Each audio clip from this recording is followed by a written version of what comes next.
Live times के digital platform पे आपका स्वागत है। नमस्ते, मैं हूं धीरज त्रिपाठी और आज हमारे साथ बात करने के लिए हमारे वरिष्ठ सहयोगी राजीव ओझा जी। दरअसल 2027 के विधानसभा चुनाव से पहले उत्तर प्रदेश में राष्ट्रीय स्वयंसेवक संघ की सक्रियता बढ़ चुकी है।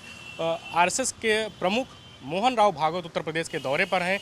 17 और 18 तारीख को लखनऊ में तमाम संघ के से जुड़े तमाम आनुषंगिक संगठनों की, प्रबुद्धजनों की, सामाजिक सरोकार से जुड़े तमाम लोगों की अलग अलग बैठक कर रहे हैं।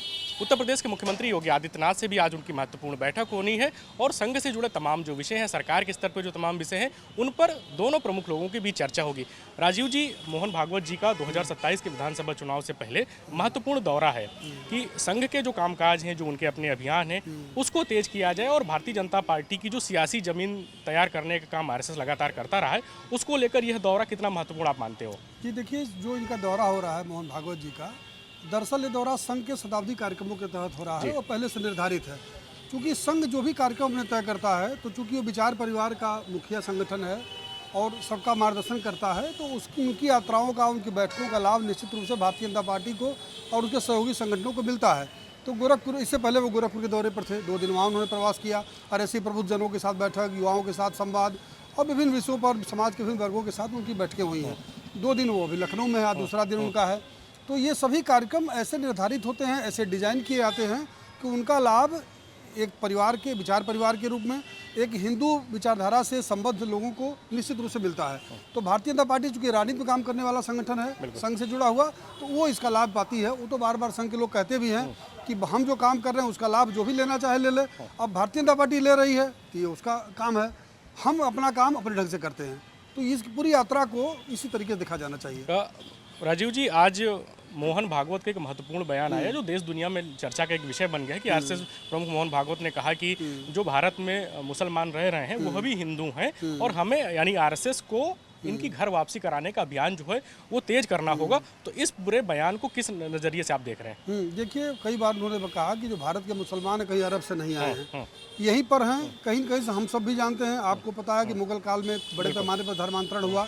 तो जो बड़ी संख्या आज देश में है भारत में मुसलमानों की, कहीं कहीं धर्मांतरित मुसलमानों की वजह से है। तो इसलिए घर वापसी की बात करी जाती है कि उन्हें अगर घर वापस लाया जाता है तो एक तो हिंदू धर्म का विस्तार होगा, एक जो घटती आबादी को लेकर चिंता व्यक्त करते हैं वो उसे दूर किया जाएगा। लेकिन इसमें एक बड़ा सवाल ये आता है कि हिंदू धर्म के किस सेगमेंट में उनकी वापसी होगी। इतना वैचारिक स्तर पर जातियों का विभाजन है, सब कुछ है, तो जो वापसी होगी वो किसके घर में होगी? ऐसे हम कहें कि किसके घर में वापसी होगी उनकी, ये भी तय करना होगा। संघ के द्वारा घर वापसी का कार्यक्रम कई बार चलाया भी गया है, कुछ लोग घर वापसी कराई भी गई है और सैद्धांतिक तौर पर संघ इसके लिए तैयार है। उसके कुछ संगठन इस दिशा में काम भी कर रहे हैं। लेकिन एक जो प्रोफार्मा होना चाहिए कि किस आधार पर किया जाएगा, जो आएंगे उन्हें कौन एकोमोडेट करेगा अपने यहाँ। अभी आपको याद होगा कुछ दिन पहले वसीम रिजवी ने धर्मांतरण किया था, हिंदू धर्म में आए, तो पहले उन्होंने सिंह टाइटल लगाई, तो उसका कुछ लोगों ने विरोध किया, राजपूत समाज ने, कि राजपूत में उनका सब हम आने देंगे। फिर उनको किसी ने त्यागी टाइटल दी, तो त्यागी टाइटल अपना लिया उन्होंने। तो ये एक वैचारिक स्थिति है, ये दिक्कत है जिसे दूर करने के बारे में संघ को सोचना होगा और एक तैयार करना होगा तरीका कि किस तरीके से वापसी होगी और आने के बाद हिंदू समाज के किस सेगमेंट में एडजस्ट किए जाएंगे, इस पर भी बात होनी चाहिए। मुझे लगता है जब विचार शुरू हुआ है और प्रस्ताव रखा जा रहा है तो उसके संगठन इसे सोच रहे होंगे और आने वाले दिन में कोई उनकी रूपरेखा संघ की तरफ से निश्चित रूप से सामने आएगी। इसमें राजीव जी, आपने काफ़ी महत्वपूर्ण बात की। समाज के जो बुद्धिजीवी लोग हैं वो इस पर चर्चा भी कर रहे हैं, मंथन भी कर रहे हैं और उनके बीच में ये सवाल है कि जब आरएसएस प्रमुख मोहन भागवत की तरफ से इस प्रकार की बात कही जा रही, तो जो मुस्लिम समाज के लोग, जो मुस्लिम बने हैं, जो जिनका धर्मांतरण हुआ, अब अगर उनकी घर वापसी होगी तो भाई जो उनका सेगमेंट है उनका क्या होगा, उन्हें क्या सुविधाएं मिलेंगी, किस प्रकार से उन्हें सामाजिक रूप से सुरक्षा देने की बात है। जैसे कि वसीम रिजवी का आपने जिक्र किया, पहले वो त्यागी बने, फिर वो राजपूत बने, तो उनकी जो स्वीकार्यता वो समाज में किस प्रकार से होगी। तो संघ के लोगों को, आनुषंगिक संगठन के लोगों को या जो राष्ट्रीय मुस्लिम मंच के लोग हैं उनको मुस्लिम समाज के लोगों के बीच में किस प्रकार से अपनी बात को रखना होगा? हाँ बिल्कुल, पहले उनको तैयार करना होगा, फिर हिंदू समाज को तैयार करना होगा कि आपको उन्हें वापस आकर के अंगीकार करना है, उनसे फिर से रोटी बेटी का रिश्ता स्थापित करना है। तो किन जातियों के लोग इसके लिए तैयार हो रहे हैं वो तैयार करना पड़ेगा कि कौन किस जाति से गया था या किस जाति से वापस आएगा। ये सारी चीज़ें हैं, चूंकि देखिए भारतीय समाज में जाति की वास्तविकता है, इससे कोई इनकार नहीं कर पा रहा। देखिए यूजीसी का विषय है, एक बार फिर से हिंदू समाज के बीच जातियों का मामला उठ गया है। अभी कल इस पर भी मोहन भागवत जी ने लखनऊ में चर्चा की इस पर। तो जब आप घर वापसी जैसा बड़ा मुद्दा उठाएंगे तो आपको निश्चित रूप से ये तय करना पड़ेगा कि घर वापसी का पूरा कार्यक्रम कैसे होगा। वो वापस आएंगे तो हिंदू समाज कैसे उसे स्वीकार करेगा, कैसे उसे अपने रिश्ते बनाएगा, क्योंकि बिना रिश्ता बनाए उन्हें वापस ला करके रोक पाना मुश्किल हो जाएगा।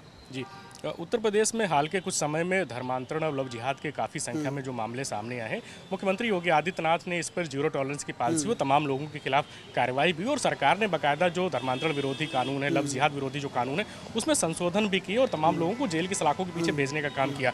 आज मुख्यमंत्री योगी आदित्यनाथ की मोहन भागवत से जो महत्वपूर्ण मुलाकात होनी है, तो उस पर भी क्या लव जिहाद, धर्मांतरण, सामाजिक सुरक्षा की जो बात हो रही है, जो संघ के कामकाज है, उस बैठक में आपको क्या लगता है कि किन प्रमुख मुद्दों पर चर्चा हो सकती है? बिल्कुल सही बात आपने कही। इन लोगों की जो भी चर्चा होती है वो इसी तरह के सैद्धांतिक नीतिगत विषयों पर होती है। लोग एक गलत कयास लगाते हैं कि मंत्रिमंडल पर चर्चा होगी, संगठन के विस्तार पर चर्चा होगी। संघ भारतीय जनता पार्टी के इस तरह के डे टू डे वर्किंग पर हस्तक्षेप नहीं करता है। ये बात कई बार उनके द्वारा स्पष्ट की जा चुकी है। तो जब भी मुलाकात होगी तो इस तरह कयास लगाए जाते हैं, लेकिन वास्तविकता यही है जो विषय भी आपने उठाया कि वो नीतिगत मुद्दों पर बात करते हैं। जैसे मुख्यमंत्री योगी आदित्यनाथ उन्हें फीडबैक देंगे कि हमने उत्तर प्रदेश में कानून बनाया, लव जिहाद की घटनाएं इतनी रुकी हैं, इसके बाद भी इतनी हो रही हैं, हमारी सरकार जो काम कर रही है उस पर उनको फीडबैक देंगे, उनका मार्गदर्शन प्राप्त करेंगे। क्योंकि मोहन भागवत संघ और भाजपा और संगठनों के जो विचार परिवार है उसके मुखिया हैं, तो निश्चित रूप से वो जब जहाँ जाते हैं तो मार्गदर्शन देते हैं। तो मुख्यमंत्री योगी आदित्यनाथ भी उनसे उसी तरह का मार्गदर्शन प्राप्त करेंगे और एक मुख्यमंत्री के रूप में, राज्य के मुखिया के रूप में जाकर के अपनी नीतियों कार्यक्रमों को लेकर चर्चा करेंगे, उनसे सब फीडबैक लेंगे। और ये जो विषय आपने बताया लव जिहाद का, धर्मांतरण का, या जैसे कल मोहन भागवत ने कहा घर वापसी का, इस पर भी उनसे बात कर सकते हैं कि इसको कैसे क्रियान्वित किया जाए, सरकार कैसे सहयोग इसमें कर सकती है। तो इन लोगों की जो भी बातचीत होती है इसी तरह के मुद्दों पर होती है, सैद्धांतिक विषयों पर होती है, और फिर जो तय होता है, कार्य योजना बनती है, उसे सरकार इम्प्लीमेंट करती है। इस दृष्टिकोण से महत्वपूर्ण बैठक होने वाली है ये।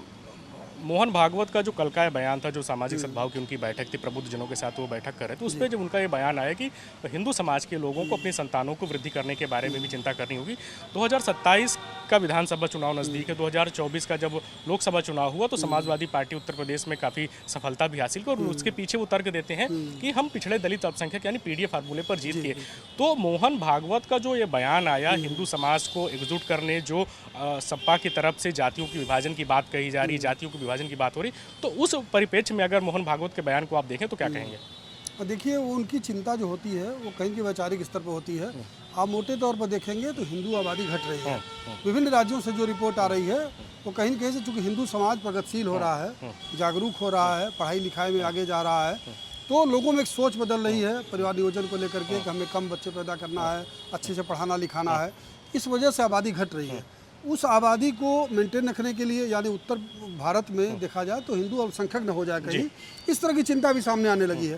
तो यही वजह है कि उन्होंने कहा, एक जागरूकता के दृष्टिकोण से कहा कि हिंदुओं को अपनी आबादी बढ़ाने पर सोचना चाहिए। मतलब कम से कम 3 बच्चे अगर होंगे तो परिवार बढ़ेगा, तो निश्चित रूप से हिंदू आबादी बढ़ेगी।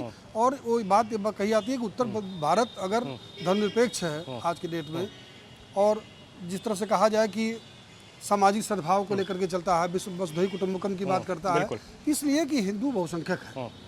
हिंदू बहुसंख्यक नहीं रहेगा तो ये पूरी जो अवधारणा जो है विश्व बंधुत्व की, ये खतरे में पड़ जाएगी। ये बात सब लोग जानते हैं, पूरी दुनिया जानती है कि हिंदू सहिष्णु होता है। तो इसकी आबादी का घटना निश्चित रूप से एक खतरा होगा। उसी खतरे की ओर आगाह कर रहे हैं वो, और हिंदू समाज को जागरूक कर रहे हैं कि आप अपनी आबादी बढ़ाने के बारे में सोचिए।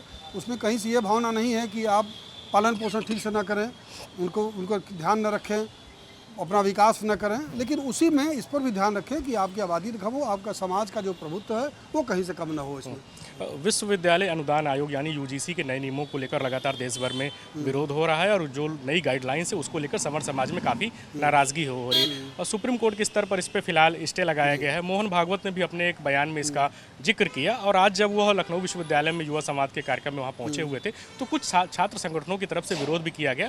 पुलिस ने उन छात्रों को हिरासत में भी लिया है। तो इस स्तर पर जब आरएसएस प्रमुख की तरफ से बात कही जा रही है तो इसके क्या मायने आप देखते हो?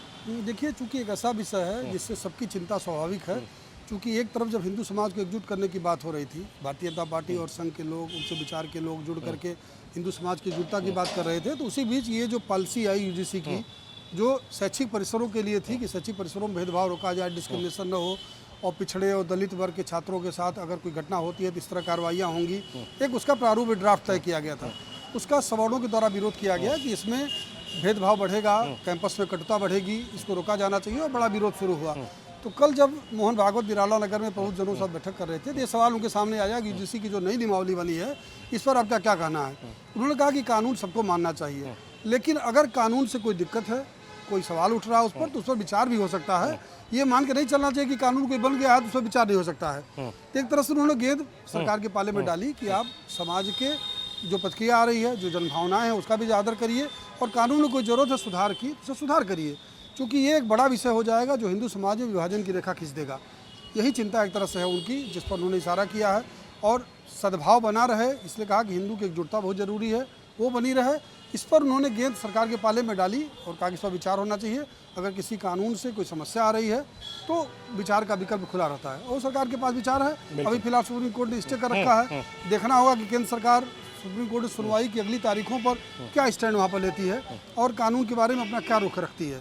तो ये बड़ा विषय आगे चल के हो जाएगा ये। अच्छा, आज जब मुख्यमंत्री योगी आदित्यनाथ से मोहन भागवत जी की मुलाकात होनी है तो और क्या लगता है कि आपको क्या किन प्रमुख विषयों पर चर्चा हो सकती है? और ये पूरा जो 2 दिवसीय इनका पूरा राजधानी लखनऊ का प्रवास है या इससे पहले गोरखपुर में उनका जो प्रवास था और तमाम आनुषंगिक संगठनों के लोगों से, संघ के विचार परिवार से जुड़े तो जो वरिष्ठ प्रचारक उनसे जो मुलाकात हुई है, तो 2027 की दृष्टि से इस पूरे दौरे को कितना महत्वपूर्ण आप मानते हो? देखिए, निश्चित रूप से संघ के लोग, भाजपा के लोग इसे कहें या ना कहें, स्वीकार करें ना स्वीकार करें, लेकिन इन तरह की बैठकों से, यात्राओं से और जो इनका संबोधन होता है, जो दृष्टिकोण देते हैं समाज को, इससे निश्चित रूप से भाजपा को फायदा होता है। भारतीय जनता पार्टी एक तरह से संघ के माध्यम से अनुशासन के दायरे में भी रहती है। सबको पता है कि विचार परिवार के मुखिया हैं, अगर वो कोई दिशा निर्देश देकर जा रहे हैं तो सबके लिए एक तरह से वो गाइडलाइन हो जाती है। तो इस दृष्टिकोण से उनकी यात्राओं का फायदा निश्चित रूप से भाजपा को मिलता है। और एक ही साल चुनाव बचा है, आज जो उनकी मुलाकात होगी उसमें जो भी विषय सामने होंगे, जो चर्चा होंगे, जो फीडबैक मुख्यमंत्री अपने स्तर से देंगे अपने सरकार की योजनाओं के क्रियान्वयन के बारे में या आने वाली किसी योजना के बारे में, और जो उनका मार्गदर्शन इन्हें प्राप्त होगा, उसका अप्रत्यक्ष प्रत्यक्ष लाभ निश्चित रूप से भारतीय जनता पार्टी को मिलेगा और 2027 के चुनाव में उसका फायदा मिलेगा। उस दृष्टिकोण से इस बैठक का एक मतलब निश्चित रूप से है। हाँ, ये जरूर है कि वो इन बैठकों में मोटे तौर पर मंत्रिमंडल विस्तार हुआ या किसी के ट्रांसफर पोस्टिंग की बात हुई या संगठन में फेरबदल की बात हुई या प्रदेश कमेटी गठन के बारे में बात हुई, इस पर बातें ये लोग नहीं करते हैं। केवल सैद्धांतिक तौर पर बात करते हैं, नीतियों की बात करते हैं और किसी बात को लेकर के अगर उनके मन में कोई संशय है तो अपना एक विचार प्रकट करते हैं। उन बैठकों से निश्चित रूप से एक मार्गदर्शन ही मिलता है और जो भी भारतीय जनता पार्टी में जिम्मेदारी के पदों पर हैं, सरकार में जिम्मेदारी के पदों पर हैं, वो लोग इन लोगों समय से मिलते रहते हैं। गोरखपुर में 2 दिन के दौरे पर थे मोहन भागवत, संयोग से मुख्यमंत्री योगी आदित्यनाथ भी 2 दिन गोरखपुर थे, लेकिन वहाँ मुलाकात नहीं हुई। आज वो लखनऊ राजधानी में है, मुख्यमंत्री यहाँ मौजूद हैं, तो एक माना जा रहा है कि रात में 8 बजे का एक समय तय हुआ जिसमें दोनों की मुलाकात होगी। ये शिष्टाचार भेंट ही कही जाएगी, लेकिन निश्चित रूप से चर्चा इस पर नीतियों सिद्धांतों पर होती है जिसका अप्रत्यक्ष प्रत्यक्ष लाभ भारतीय जनता पार्टी को मिलता है और 27 के दौरान चुनावों पर भी निश्चित रूप से पड़ेगा इसका लाभ। राजीव जी, एक विषय और आ रहा है कि आरएसएस की जो सर्वोच्च संस्था है अखिल भारतीय प्रतिनिधि सभा की जो बैठक होती है वो अगले महीने प्रस्तावित है। तो जब मोहन भागवत का उत्तर प्रदेश जैसे बड़े राज्य में जब दौरा होता है तो उसको लेकर भी प्रचारकों के कामकाज की समीक्षा या कुछ और जो फीडबैक है वो लेते हुए फिर प्रतिनिधि सभा की बैठक में जाना, इसको भी आप महत्वपूर्ण मानते हैं? जी बिल्कुल, बिल्कुल सही विषय आपने उठाया। ये मुख्यमंत्री योगी आदित्यनाथ एक संत हैं, एक पीठाधीश्वर हैं। मुख्यमंत्री के अलावा उनकी अपनी एक अलग पहचान है और सामाजिक सरोकार है। और संघ के प्रचारकों का कामकाज वो भी देखते रहते हैं, प्रचारक उनका कामकाज देखते रहते हैं। तो एक फीडबैक का मैकेनिज्म तो निश्चित रूप से चलता ही है। मुख्यमंत्री से उनकी जब मुलाकात होगी तो हो सकता है कोई प्रचारकों के बारे में कुछ जानकारी मोहन भागवत जी उनसे चर्चा करें, उनसे पूछें। मुख्यमंत्री हो सकता है किसी प्रचारक के बारे में कोई फीडबैक अपना दें, तो उसका जो असर होता है वो निश्चित रूप से प्रतिनिधि सभा की बैठक में देखने को मिलेगा। अगर कोई बड़ा बदलाव ऐसा होता है तो इसी तरह के फीडबैक के आधार पर होता है वो। अच्छा राजीव जी, इस पूरे दौरे को मैं अगर कोई महत्वपूर्ण चीज़ आप और रेखांकित करना चाहें तो बता सकते हैं? निश्चित रूप से देखिए, ये दौरा भारतीय जनता पार्टी के दृष्टिकोण से महत्वपूर्ण इसलिए है कि आने वाला जो भाजपा का अपना प्रोग्राम है, जो सरकार का कामकाज है, जो भी आगे बदलाव होगा उसमें इनके मार्गदर्शन का निश्चित रूप से असर दिखेगा, वो देखने को मिलेगा इस बैठक की बात से। ठीक है, तो हमने उत्तर प्रदेश में आरएसएस प्रमुख मोहन भागवत के दौरे, मुख्यमंत्री योगी आदित्यनाथ से उनकी मुलाकात या उनके जो हालिया बयान आए उसको लेकर हमने अपने वरिष्ठ सहयोगी राजीव ओझा जी से बात की। अब देखना होगा कि मुख्यमंत्री योगी आदित्यनाथ और मोहन भागवत की मुलाकात में और किन किन विषयों पर चर्चा होती है और इस पूरे जो इनका पूरा उत्तर प्रदेश का प्रवास है उसके क्या कुछ और नए मायने निकल कर सामने आते हैं। कैमरा पर्सन सुंदरम केसरी के साथ धीरज त्रिपाठी, लाइव टाइम्स लखनऊ।